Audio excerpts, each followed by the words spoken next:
kekalahan Jepang di Pasifik itu tidak berdampak signifikan pada bahkan tidak berdampak sama sekali menurut saya. Nah, kalau kita dalam tanda kutip pada waktu itu macam-macam dengan Jepang, itu dengan mudah kita bisa dihabisi oleh Jepang pada waktu itu. Berharap ketika Belanda datang, mereka tuh dapat posisi kembali. Nah, itu orang-orang seperti itu jadi sasaran persekusi pada waktu itu. Jadi persekusi itu gila-gilaan kayak gitu. Jadi misalnya kayak seorang camat atau seorang pangreh praja gitu, itu bisa digebukin massa pada waktu itu. Dia digebukin massa, dipermalukan, ditelanjangi, diarak keliling kampung, dan hartanya itu dibagi-bagikan kayak gitu. Satu kali saya baca memoirnya Letkol Bambang Utoyo, kolonel atau Letkol pada waktu itu Bambang Utoyo, itu banyak banget tentara yang nangis, kecewa seperti itu. Kenapa ini? Saking mereka tuh sebenarnya secara fisik mereka tuh lelah kayak gitu. Tapi mereka tuh siap mati kayak gitu, siap mati kayak gitu.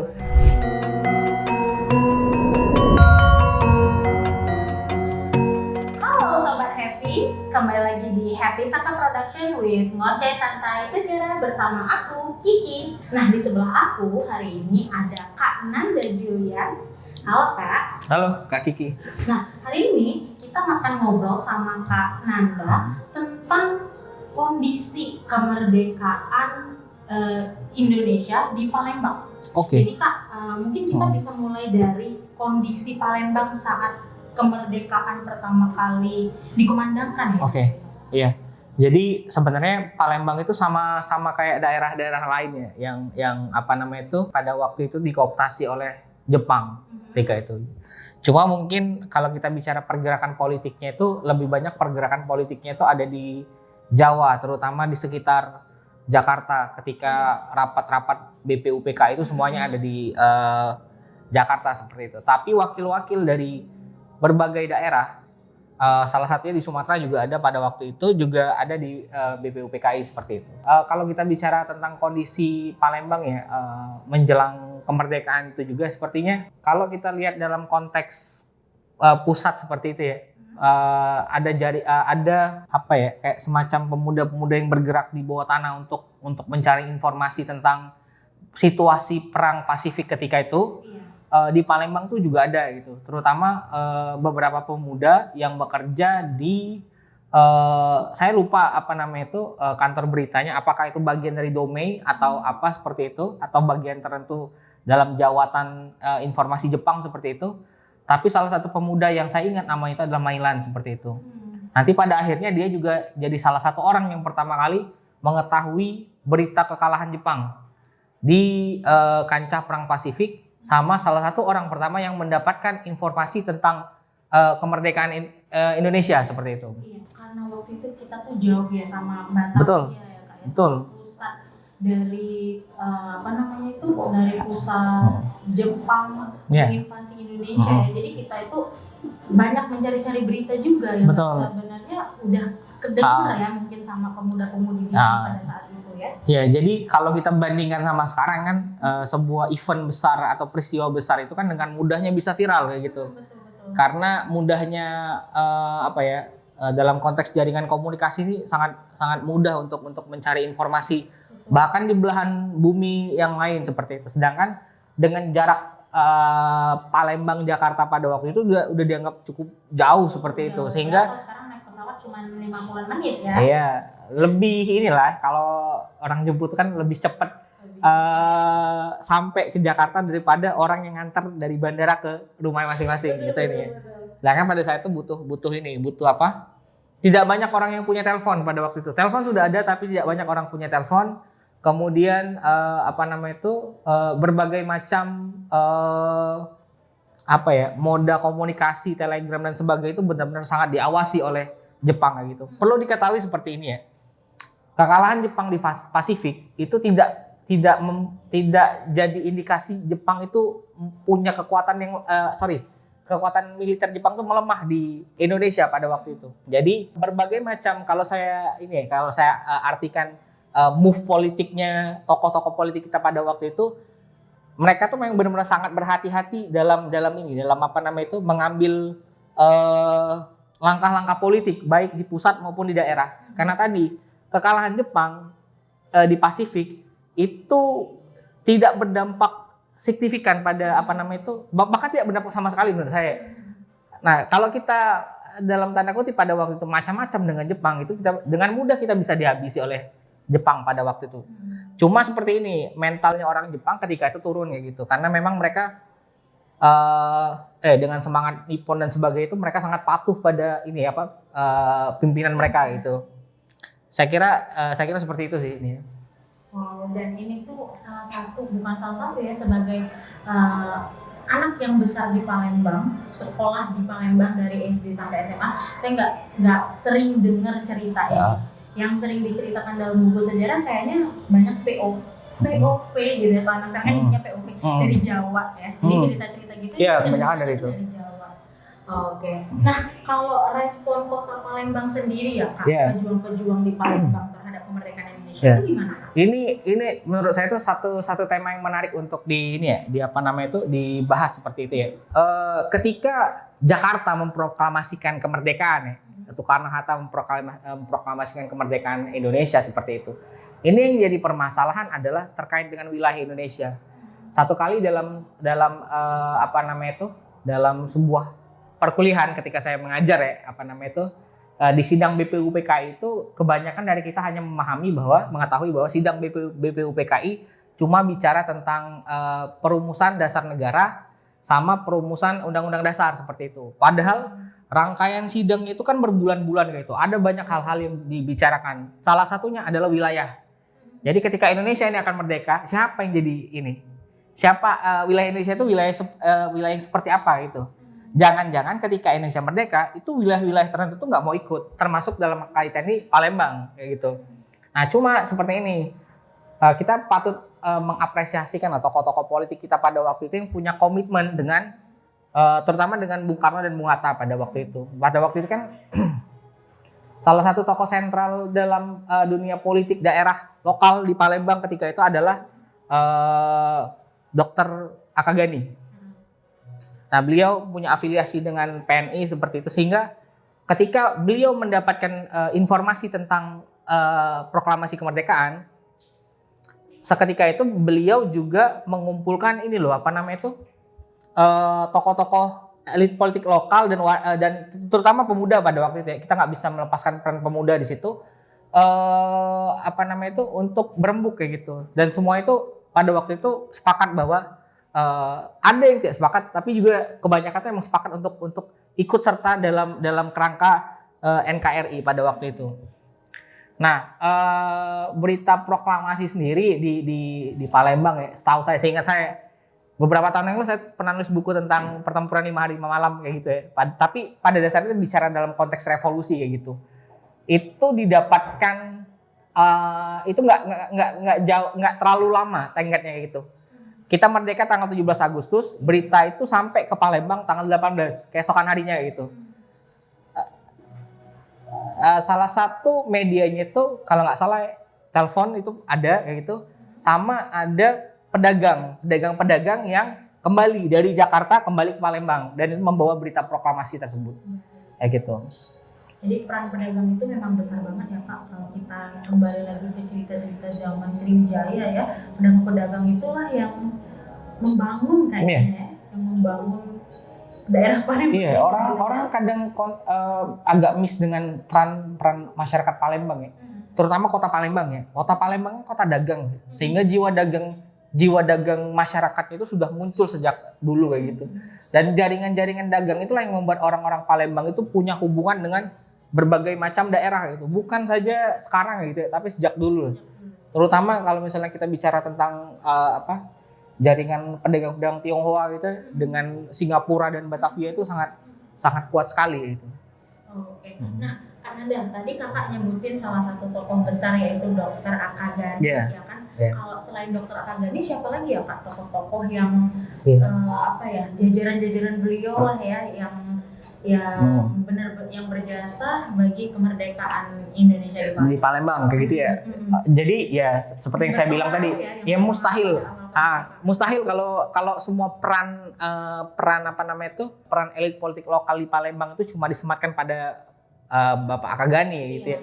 ada banyak orang-orang yang sangat berpengaruh kayak gitu. Misalnya ada tokoh misalnya Residen Abdul Razak misalnya, atau ada Dr. M. Isa misalnya, atau ada, nah kemudian ini muncul apa tokoh-tokoh dari unsur militer kayak gitu. Jadi mereka kalau di Jawa kan kita tahu ada peta gitu ya, peta. Tapi kalau di Sumatera itu ada Gyugun.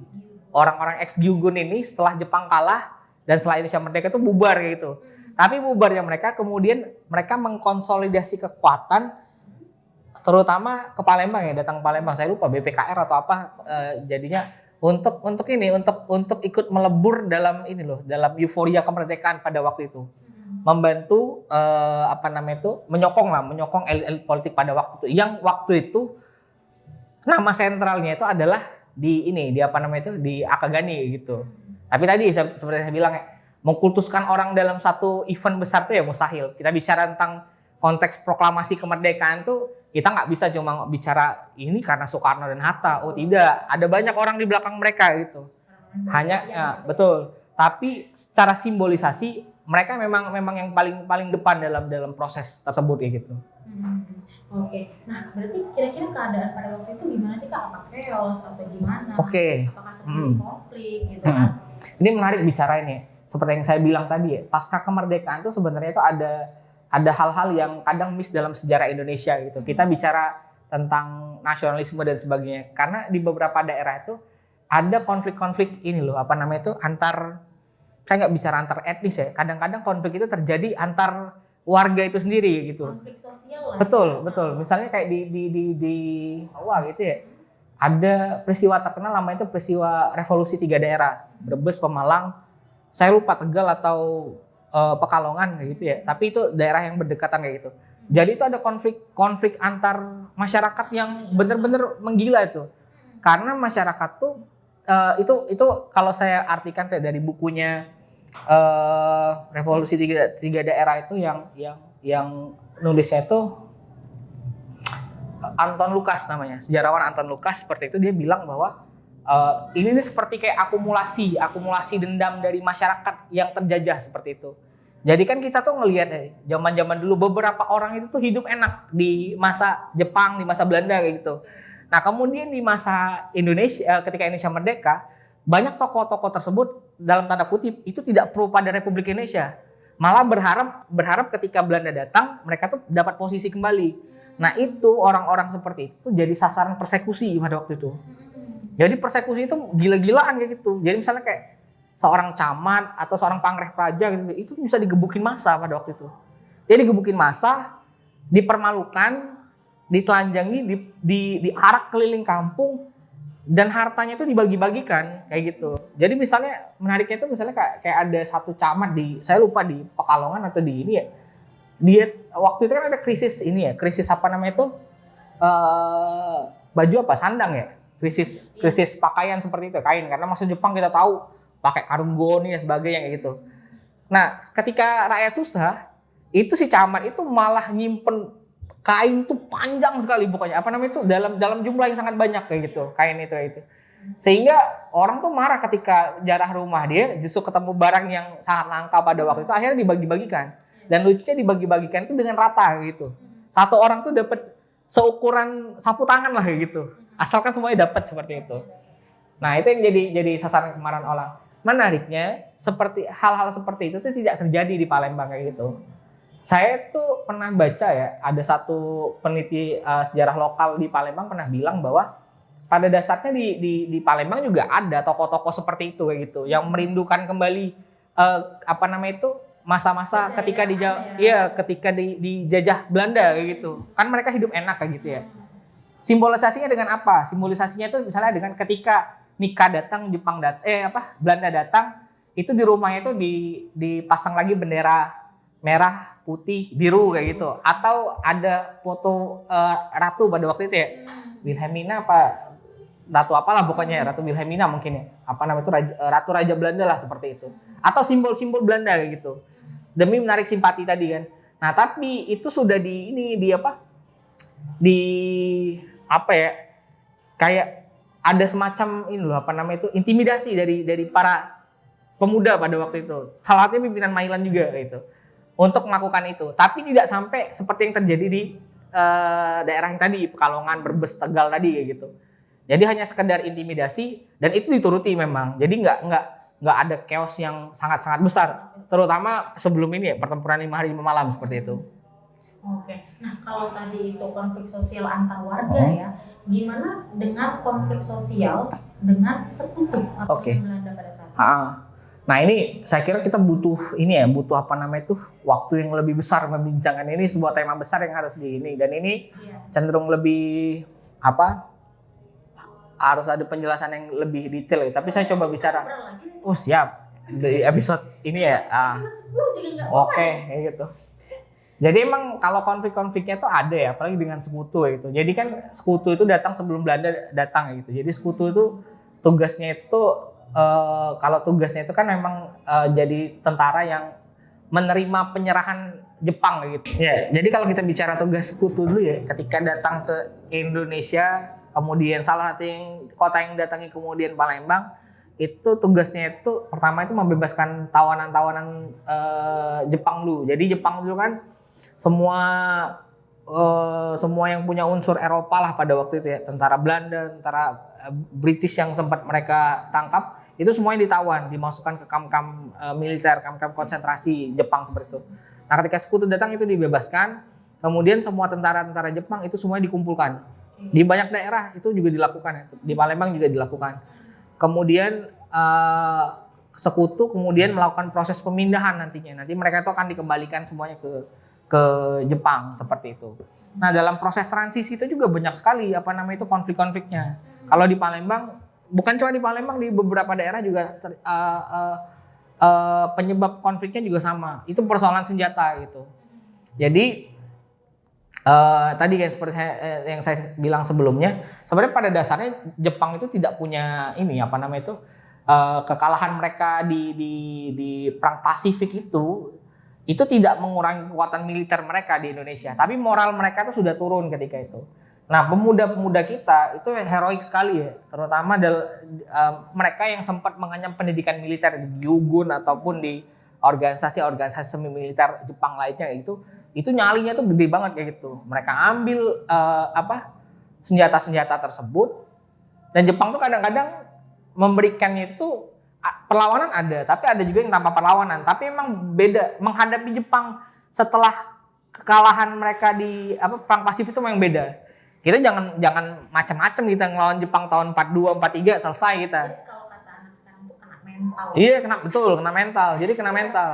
Badannya masih senjatanya masih, akhirnya diambil. Nah, proses pengambilan senjata itu yang tidak disukai sama sekutu. Ya sekutu nggak suka karena mereka tuh harus dapatkan senjata itu juga. Nah, sedangkan pihak Indonesia tadi, militer Indonesia yang sudah dapat itu merasa itu hak mereka gitu. Beberapa kali terjadi konflik lah. Konflik itu pernah mengarah sebelum pertempuran 5 hari 5 malam sempat ada konflik besar. Tapi itu bisa dijelaskan lebih detail ke yang lainnya, antara pasukan Indonesia di Palembang melawan Inggris pada waktu itu. Itu cukup banyak jatuh korban pada waktu itu. Oke, jadi benar-benar benar-benar kacau banget ya dari antara warga terus sama Belanda juga. Nah, mungkin ini pertanyaan terakhir Kak, sampai kapan nih konflik ini? Sampai kalau kita bilangnya sampai kapan sih Palembang itu stabil? Oke. Nah, jadi setelah itu kan salah satu momentum besarnya jelas pas pertempuran 5 hari 5 malam itu, walaupun sebenarnya seperti yang saya bilang tadi ya, selama 45 sampai 47 itu sebenarnya friksi-friksi antara militer Indonesia dengan Inggris, kemudian nikah nanti dengan Belanda, bahkan dengan Jepang itu ada, letupan-letupan militer itu ada gitu. Tapi skala besarnya bisa kita katakan ketika pertempuran 5 hari 5 malam kayak gitu. Nah, pertempuran 5 hari 5 malam ini kan ya seperti namanya itu kan terjadi dalam 5 hari gitu ya. Dalam 5 hari 5 malam gitu. Jadi sebenarnya itu banyak hal yang dilanggar sih oleh Belanda terutama ya, oleh nikah pada waktu itu. Padahal sebelumnya ada perjanjian-perjanjian non agresi seperti itu ya, tidak menyerang satu sama lain. Tapi kemudian ini sebab-sebab kecil kayak misalnya perkelahian kayak gitu, atau kalau nggak salah waktu itu tanggal menjelang Natal atau menjelang tahun baru 19 transisi 46 ke 47 itu ada satu tentara Indonesia atau pemuda lah waktu itu yang ditembak oleh ini. Dan juga ada sikap arogansi dari orang-orang Belanda pada waktu itu yang merayakan tahun baru dengan mabuk-mabukan, nembak sana sini kayak gitu. Dan itu dianggap sebagai sebuah intimidasi oleh tentara kita pada waktu itu. Nah, saya pengen bilang seperti ini ya, pertempuran 5 hari 5 malam tanpa mengecilkan peran dari semua veteran yang ada pada waktu itu. Saya bisa katakan bahwa secara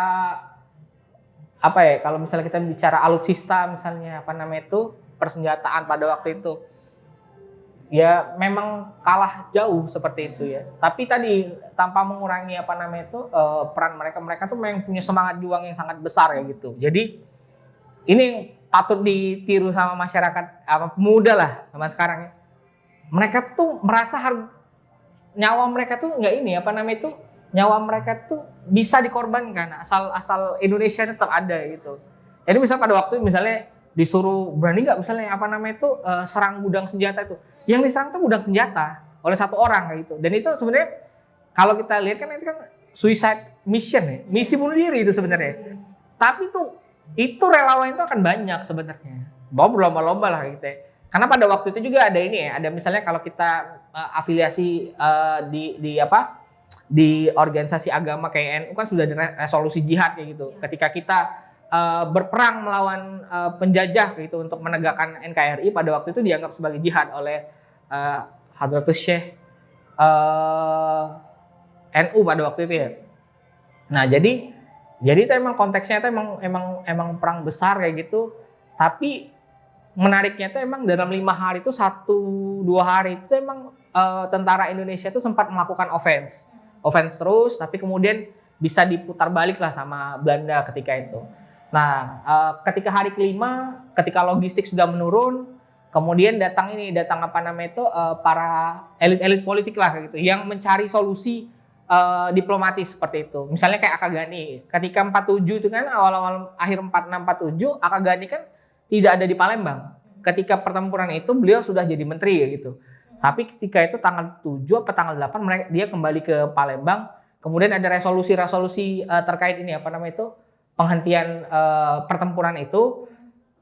Cuma memang penghentian pertempuran itu disikapi berbeda memang. Kalau dari perspektif diplomatis seperti itu, elit politik lah gitu.